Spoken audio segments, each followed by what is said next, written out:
Assalamualaikum, selamat siang, salam rahayu. Kalau mau menyebut dengan sebutan kata, ya geblek gitu loh. Cara berpikir orang itu kadang kan beda-beda. Contoh sedikit saja, dalam menafsirkan untuk membela orang, seseorang aja, itu kadang dia menggunakan asumsi apa? Asumsi bela kesucian yang berbau dengan agama. Padahal tidak ada. Sebelum munculnya kejadian di Karawang itu, tahu nggak sebenarnya banyak kejadian yang itu dialami oleh orang-orang yang kritis di media sosial. Kita lihatlah salah satunya seperti Gus Fuad Deret dulu itu. Itu kan yang dihadapi Gus Fuad itu orang-orang yang bisa dibilang orang yang terlalu melihat Mbak Alwi itu sosok yang sakral, sosok yang suci. Sampai mereka merasa apa? Merasa harus membela gitu loh. Sampai mereka begitu. Kenapa? Itu karena dari hasil penafsiran yang lalu dipropagandakan ke otak-otaknya orang-orang yang mudah marah. Sebenarnya seperti itu.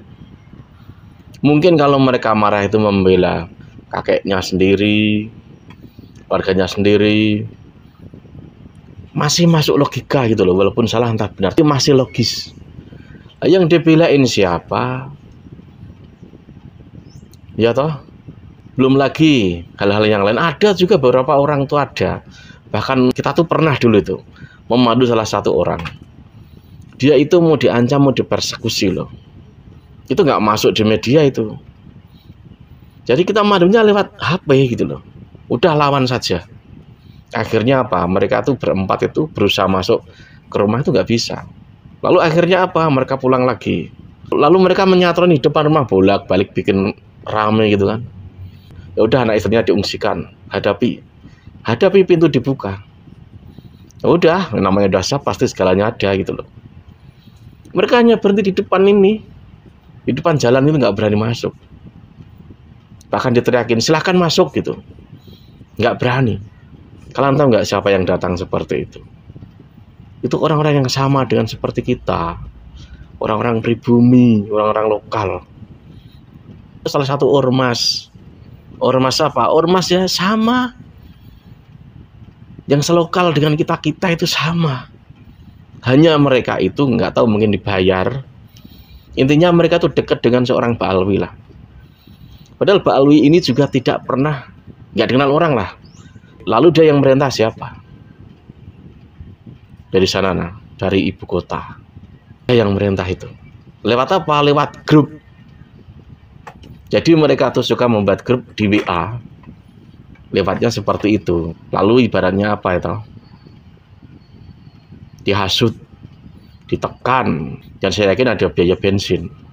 Yaitu tadi melihat Mbak Alwi itu dianggap sakral. Saat ada orang itu menyindir atau nyebut namanya dengan kata-kata yang agak keras, dianggap merendahkan, menghina dan lain sebagainya, maka layak didatangi. Itu loh. Itu baru satu, banyak. Itu baru beberapa. Masih banyak lagi, cuman tidak kita masukkan di banyak media. Yang paling ramai ya Karawang itu kan. Itu kurang bukti apa? Lalu muncul isu-isu adu domba, rasis, adalah yang rasis mereka. Adu domba, yang adu domba kan mereka. Sikap-sikap mereka itu yang mengakibatkan seperti itu. Bahkan kata-kata yang diangkat di publik itu adu domba, dibayar, suran politik dan lain sebagainya. Itu yang buat mereka. Yang buat mereka sendiri. Analisanya ngawur.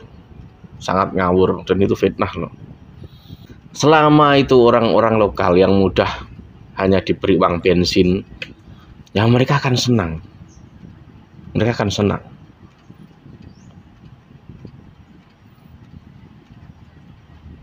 Kalau saya lihat ya, 1, 2 orang, 3, 4. Di medsos itu ada yang pakai label ustadz, pakai label peneliti. Dia itu bayaran tau gak? Kalau ada pengen tahu, dia itu orang-orang bayaran. Mencari uang gitu loh. Tapi caranya seperti itu. Dengan cara mengesetkan diri. Datang gitu, dapat amplop gitu, dapat hadiah, udah itu lalu rela jadi apa saja. Ada yang pura-pura mendekati seperti Gus Hasan, mendekati Kiai Syarif, banyaklah terutama yang di TikTok itu ada tuh. Dia itu apa? Berusaha dapat sana, dapat sini. Tapi kalau dari orang-orang yang berjuang tesis nggak dapat apa-apa karena memang nggak ada yang bayar. Apalagi bisa bayar tidak bisa. Jadi dapat bayaran dari sana dengan cara apa? Berusaha mengalihkan. Kita tahu itu, orang-orangnya tahu semua. Dari beberapa oknum itu ada. Dan yang paling bisa dibilang mengecewakan itu ya sosok-sosok atau oknum-oknum yang bisa dibilang misalnya dianggap dia tuh sepuh gitu, tapi cara berpikirnya nggak beda jauh dengan para mukibin di media sosial. Itu ada. Sebenarnya dia ini yang harusnya tuh mundur, harusnya gitu loh. Dan hal yang paling mengecewakan, ini mungkin lebih nyerempet ke PBNU. LBM itu gunanya untuk apa? LBM itu gunanya untuk apa? Lembaga Badsul Masail. Saat orang itu tidak menginginkan sesuatu bahasan tentang A, B, C, D, mereka membahas nasab, soal nasab lah. Apa yang dibahas? Padahal itu banyak dari umat yang menuntut, tapi nggak dibahas apapun. Aneh kan, sampai sekarang LBM itu nggak tahu kenapa gitu loh. Kenapa nggak difungsikan 100%? Ada apa? Padahal LBM kan juga tahu, dalam artian orang yang setuju dengan tesis nasab itu orang-orang moderat. Tidak akan mereka itu ibaratnya apa toh, mengumandangkan hal-hal kerusuhan, tidak akan. Sampai sekarang nggak ada itu. Kalau ada makam dihancurkan ya memang, kalau palsu ya dihancurkan, kan seperti itu. Masa makam palsu dipelihara? Tesis nasab itu udah kompleks, tidak hanya nasab saja, soal sejarah, soal nasionalisme, soal keberpihakan orang terhadap hal-hal yang berbau, ujungnya apa nanti? Budaya juga loh, ujungnya juga budaya. Itu juga akan nyerempet lama-lama. Dan dalam jarak rentan waktu Indonesia itu dijajah, penyebabnya itu apa? Makanya panjang. Ya banyaknya orang-orang lokal sendiri yang itu rela menjadi bagian dari mereka. Dari Belanda, dari Jepang, dulu kan begitu juga banyak. Nah ini dia ada satu video dari Kiai Alawi Al-Bantani. Ini dia videonya. Ini juga saya ingin ini juga hasil riset saya. Ini di bawah adalah ya, bukunya bisa nanti dilihat. Kan selama ini jarang orang membahas nasab berdasarkan keluarga, langsung gen. Saya akan membahas secara keluarga, bahwa keluarga Nabi Muhammad SAW dengan Balawi ini benar-benar berbeda dan benar-benar tidak tersambung. Kalau keluarga Nabi Muhammad SAW kita ambil sekarang dari Sayyidina Muhammad SAW, ini dari Sayyidina Husain, Sayyidina Hasan, ini berasal dari Nabi Muhammad SAW, min Rasulullah SAW, min Sayyidah Fatimah Az-Zahra, min Ali bin Abi Thalib, min Bani Muttalib, min Bani Hasim, min Bani Adnan, min Bani Ilyas, min Bani Kinanah, min Bani Ismail, min Bani Ibrahim, bin Bani Falih, min Bani Abir, bin Bani Syalih, bin Bani Arfashad, bin Sam bin Nuh. Ini darah mulia Nabi Muhammad diwariskan dari sana, dari Abir bin Sam bin Nuh. Balawi juga sama, dari Nabi Nuh, hanya beda jalur. Nah saya bacakan sekarang jalurnya. Keluarga Balawi itu Balawi min Bani Fatimiyun, bin Bani Himyar, min Bani Lewi, min Bani Syabah, bin Bani Kutbah, bin Bani Main, bin kaum Samud, bin kaum Ad, bin Bani Aus, bin Bani Iram, bin Sam bin Nuh. Yang ini ke Arab, yang ini ke Yaman. Ketemunya di mana? Di Sam bin Nuh. Karena Iram, karena Abir itu punya anak tiga, Falih, Samud, dan Yoktan.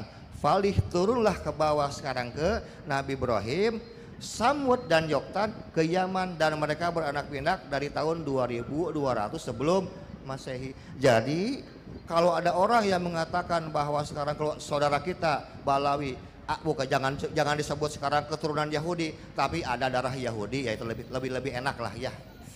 Ada darah Yahudi, ya betul. Bahkan sangat besar kemungkinan ada darah kaum Ad dan kaum Samud, dan nggak mungkin Nabi Muhammad punya darah dari kaum Ad dan kaum Samud, karena dijaga oleh Allah. Jadi jangan maksa, kalau nggak nyambung ya nggak nyambung aja. Tapi sebetulnya kan nggak apa-apa. jadi orang Yahudi atau turunan Yahudi, tapi yang soleh, yang lurus, yang nusantara, yang beradab kan banyak. Contoh, di Israel itu masjid-masjid rata-rata adalah madhab Syafi'i. Dan ini jarang diekspos. Rata-rata adalah bermadhab Syafi'i. Dan mereka tuh orang Yahudi. Jadi orang Yahudi, Muslim bermadhab Syafi'i dan tetap soleh. Terus kenapa sekarang orang-orang yang turunannya begitu jauh tidak bisa soleh, padahal sama-sama punya darah gen, haplogrupnya G. Jadi haplogrup G itu secara penyebaran yang tadi dibaca itu 1500 tahun sudah terdahulu mereka hadir di Yaman sebelum haplogrup J yang turun kepada Nabi Ibrahim alaihissalam. Jadi haplogrup G itu sudah duluan turunnya. Ini sudah membumi. Nah, dari sini dengan sampurna haplogrup yang memang mewarisi sifat-sifat inti, sifat-sifat primer dari kakek, ini tidak bisa ditolak. Pasti ada saja yang terbawa karena sifat inti, sifat primer. Kalau anak macan ya anaknya harus macan. Anak kucing ya anaknya harus kucing. Kalau Yahudi anak cucunya pasti akan bawa sifat-sifat Yahudi, itu pasti Pak. Orang Sunda, orang Jawa, orang Bali, orang Padang pasti anak cucunya akan bawa sifat-sifat gen primer dari leluhurnya. Seperti itu nggak bisa hilang. Nah inilah sesuatu yang memang Allah berikan sebagai sebuah hujah yang paling kuat dengan tes DNA. Tapi kan tidak penting kalau buat saya itu tes DNA itu. Karena tidak diwajibkan. Dan orang masuk surga juga kan nggak ada tesnya, harus tes DNA kan gitu. Syaratnya kan syahadat sebetulnya kan ya, bukan tes DNA. Hanya sekali lagi bahwa ini saya jadi termotivasi dengan tesis saudara saya ini untuk membuat sebuah kajian dalam ilmu di jalur hadis. Jadi penolakan Ba'alawi ini yang saya buat dalam buku ini semuanya 96 bab. Edisi pertama 40 bab, yang sekarang 13 bab. Dan masih ada lagi 2 bab yang sedang disusun. Sebelum saya kemarin ke Banyuwangi ke Bali, saya baru selesai 96 bab. Judulnya ya sopan-sopan asik banget kalau buat saya. Judulnya cuma begini aja judulnya tuh, edisi ketiga. Konspirasi Dajjal dan kesesatan Ba'alawi di Nusantara. Ini karena bab akidah. Saya nggak main-main. Karena kita punya data, fakta, bukti ini, saya bilang datanya. Mereka mengatakan mereka ada Ahlussunnah wal Jamaah. Mereka bukan Ahlussunnah wal Jamaah. Kecuali apa yang tampak oleh mata kita, seperti sholatnya sama seperti sholat kita mazhab Syafi'i, bacanya sama dengan itu, tapi dalamnya tidak. Apa buktinya? Tunggu saja Pak bukunya, nanti akan kita launching. Jadi sudah kalau orang Sunda bilang geus kagok basah, geus kagok jibruk, sudah terlanjur basah, masuk aja sekalian. Kenapa? Saya dan kawan-kawan, saudara semua karena apa? Karena ini mencintai NKRI, mencintai Pancasila, mencintai kebinekaan, mencintai kerukunan, mencintai para romo kiai kita. Ketika mereka sekarang dengan lantang, dengan belak-belakan menghina NU, menghina kiai-kiai kita, sekarang kita akan terbalik. Sekarang kita belak-belakan membela NU dan membela kiai-kiai NU. Lalu kenapa kita yang disalahkan? Kenapa kita yang disalahkan? Kan kita santri, kita membela kiai-kiai kita kok. Dan yang lebih menyakitkannya lagi, betapa banyak para kiai-kiai NU yang justru ikut dengan rombongan mereka, satu gerbong dengan mereka. Padahal yang dihinanya ada kiai-kiai NU, orang-orang NU. Terakhir, saudara-saudara kita, Alap Mataram itu sudah mengidentifikasi bahwa jumlah makam palsu itu ada 3.000 dan saat ini baru 260 yang dibongkar dan 100% gak ada mayatnya. Jadi kalau saya curiga ini kalau udah makam yang sudah namanya Habib, apa perlu dibongkar semua gitu? 260 apa itu bukan bukti? Apa itu bukan fakta? Kan ini fakta. Dan masih aja orang masih banyak bawa orang-orang NU, ibu-ibu muslimat ya, jarah ke makam Habib, nanaonan sekurang mah. Kan masih banyak tuh makam para kiai, para ulama kita. Kenapa harus makam ke Habib? Memangnya jasa mereka buat Indonesia apa coba? Apa? Ngajarkan sholawatan, konser.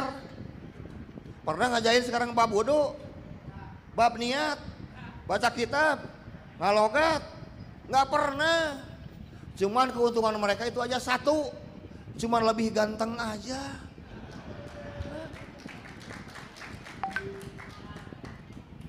Mohon maaf, sampai saat ini saya harus katakan, saya belum melihat ada kelompok Ba'lawi saudara kita yang menjadi alim ulama. Sok, siapa? Habib mana? Tapi lihat produk-produk Kiai Nusantara, betapa banyak. Dan kita melupakan jasa mereka. Kenapa? Kenapa harus sekarang sering-sering jarah ke makam Habib? Bukan jarahnya ke orang tua. Kan Nabi yang bilang al jannatu tahta aqdamil ummahat. Apakah Nabi pernah bilang al jannatu tahta aqdamil habib? Pernah bilang begitu? Kagak pernah. Nggak perlu takut. Ancaman syafaat, gak dapat macam-macam. Yang jelas itu seorang anak asal nurut, patuh, wes pasti dapat syafaat Kanjeng Nabi. Jangan mau dibodohin terus gerak. Ya, belajar pinter, belajar cerdas. Andai kata masih ada muhibin, saudara-saudara kita, tolong para muhibin, saudaraku, jangan jadi muhibin garis keras. Jadilah muhibin garis waras dan garis cerdas.